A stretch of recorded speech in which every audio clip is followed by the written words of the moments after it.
In the last episode, we were in Canada for the Canadian Grand Prix round 6. Heading into this race, we were behind Max Verstappen in the driver's standings. We did end up taking a grid penalty for engine components. We figured at this point probably best to take engine penalties now when we're in our stronger races, and then at the end of the season, when other teams are potentially taking grid penalties, we can capitalise on the tracks we're not so good at and maximise our points. Canadian Grand Prix over the previous seasons has been very up and down. A couple of retirements, a victory in season 2, and we wanted to replicate that performance here in season 4 and come away with a win in a very hard fought Drivers' Championship so far this year, which we managed to do. We managed to hold out Max Verstappen right out until the very last lap. So great performance there, which is what we needed heading into round 7, the French Grand Prix, as we make our way straight there now for qualifying. Round 7, we want another good result here today.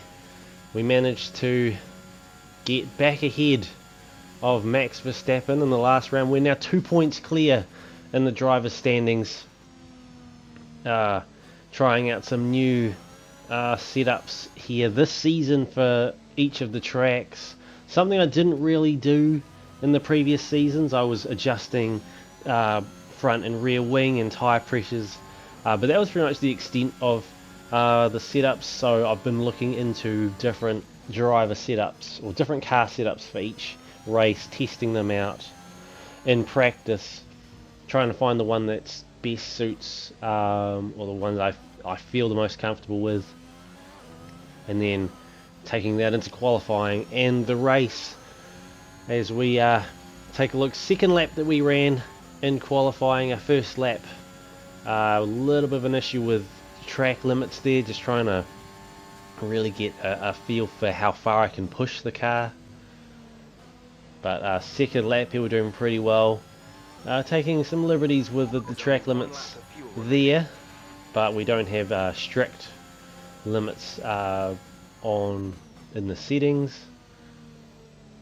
Purple through sector 1 and sector 2, but not many cars out on their laps as of yet. We're currently sitting P7 in between the Aston Martin of Lance Stroll and the Williams of I think Christian Lundgaard. I think his name's Christian, but Lundgaard and Stroll either side of us. We go P1 ahead of Verstappen and Leclerc. Gasly, Ricciardo also have done laps, but we've gone clear of them with a great lap.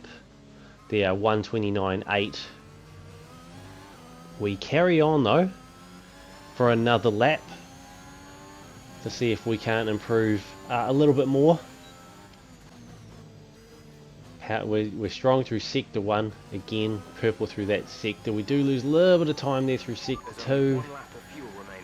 We are half a tenth up by that point. Sector 2 we go green. We're not purple this time around.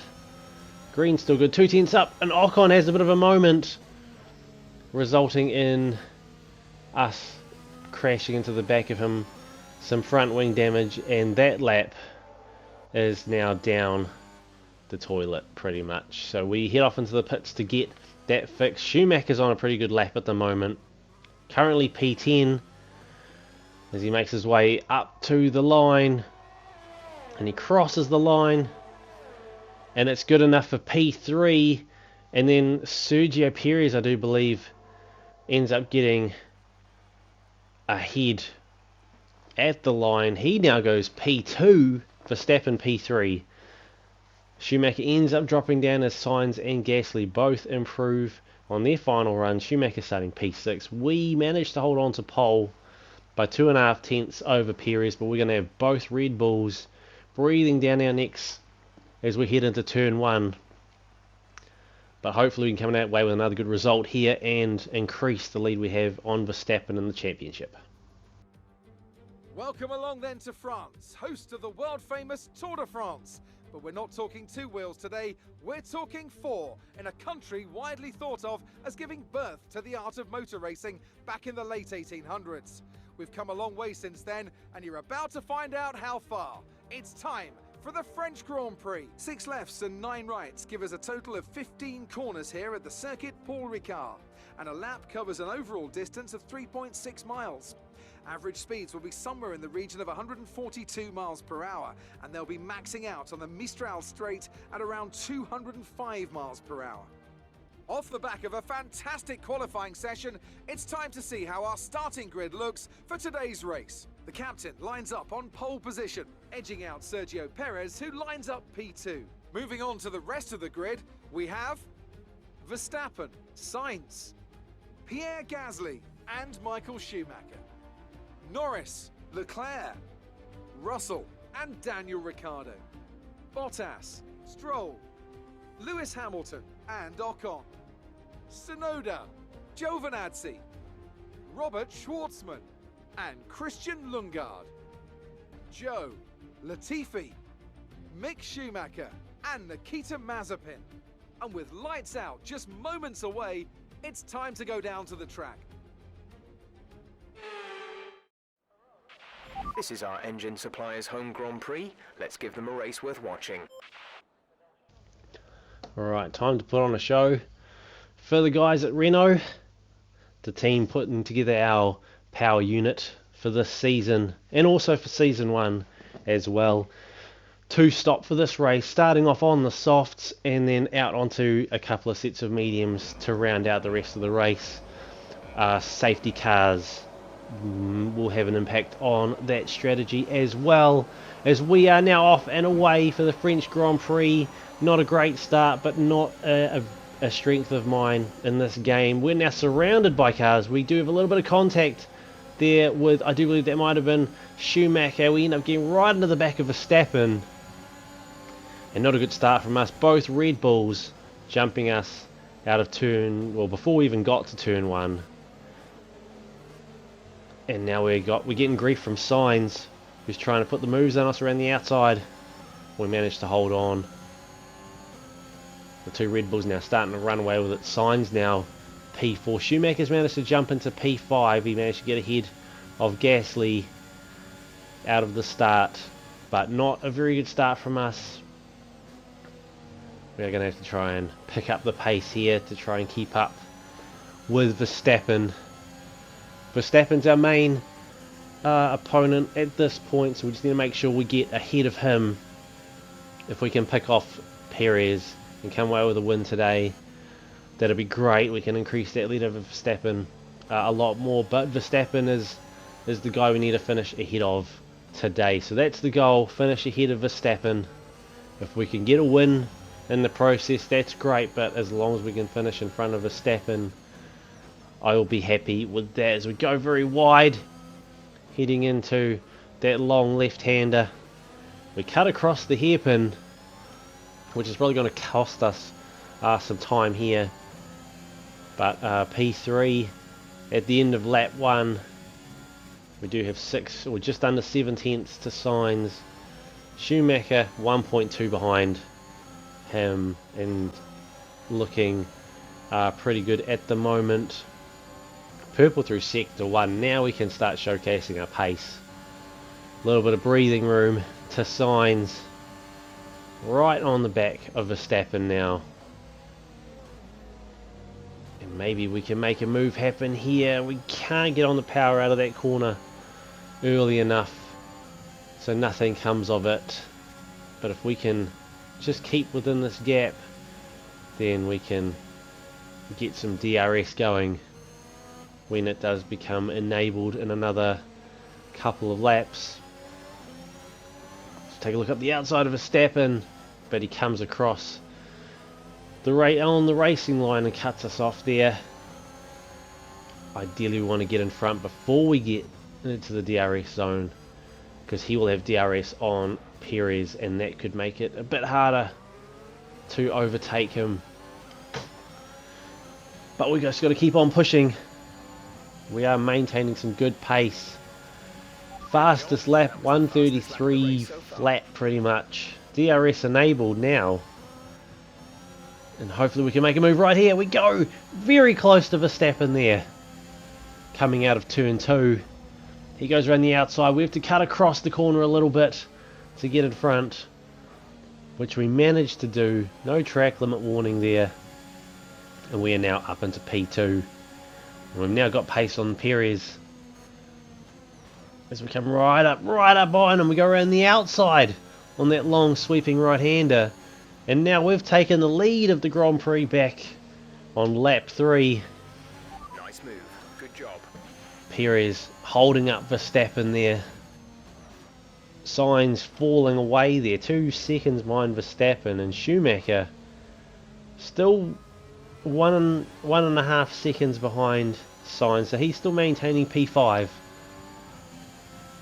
As this race goes on, we might have a much better shot at a double podium here. Also, we have a pit stop strategy change. Verstappen into turn 1 makes the move on Perez and gets the job done. He's up into P2. I am pretty sure we're just changing the strategy, and I'm pretty sure the strategy is both the same for both strategies, but we'll just take it anyway. So going into the pits lap 6 now, I'm pretty sure Perez has taken some damage here because he is dropping away from Verstappen very quickly, losing a lot of time. I don't know if maybe they had a bit of a collision, or maybe Perez is having some engine issues. But we will take that. Schumacher jumps ahead of both Perez and Sainz, jumping up into P3. He's still 5 seconds behind Verstappen, who was only 7 tenths behind us, as we're starting to run away, the two of us, and have our own battle. But if this keeps up, it could be a very good result for Cross GT Racing here today. It looks like we might have an issue. Hang in there, we're attempting to manage it. And just as I say that, they're looking into an issue with the car. Our components, all of our components, are only a 1 race weekend old. We only changed these components back before the Canadian Grand Prix. So I can't imagine it'd be a very big issue for us here today. Okay, we have a severe engine issue. Find a safe space to retire or return to the pits. Again, find somewhere safe to stop. We need you to retire. Brand new components, or almost brand new components, and we've got a severe engine malfunction. And we were P1. We were sitting in the box seat for this race. And as we head off the track, Verstappen flies by us. Disappointing today. Only just into the 5th lap, and we're already out of this race. Victory for the team from Milton Keynes then, after a quality performance. Tell me, Ant, how did they manage to achieve this win? Well, time management probably played quite a large role in the outcome of this one. As ever, it's not just about speed, it's all about maintaining that speed consistently over a stint, over a race distance. So being able to keep up the lap times while still being smooth on the controls and gentle on the tyres, that's really where the race was won today. The drivers are en route to the podium as we speak. What a fantastic win for the Red Bull team. They performed exceptionally today, keeping us firmly on the edge of our seats throughout the entirety of the race. Congratulations to everyone at the team. So just as we get into the lead in the driver's standings for this season, engine malfunction pushes us back down into P2. Verstappen takes the win. Maximum points for him, well, 25 points for him. We managed to maintain the fastest lap, but that doesn't mean much to us with the DNF. Schumacher up on the podium in P2, gets 18 points for the team, but Verstappen has now moved ahead of us once again in the drivers' standings. And those components we only had them on for 1 race weekend. I can't understand how we had such a severe malfunction there. So, and definitely not what Renault wanted to see from a team running its engine here in its home Grand Prix. So driver standings, Schumacher moves up into P10. We drop down to P2. 23 points the gap to Verstappen now as we get close to the mid-season break. We've got one more race before the break. No change in the constructors' standings. Red Bull pull even further away. 62 points the gap to them now. We're only 13 points clear of Ferrari, so they're still right behind us.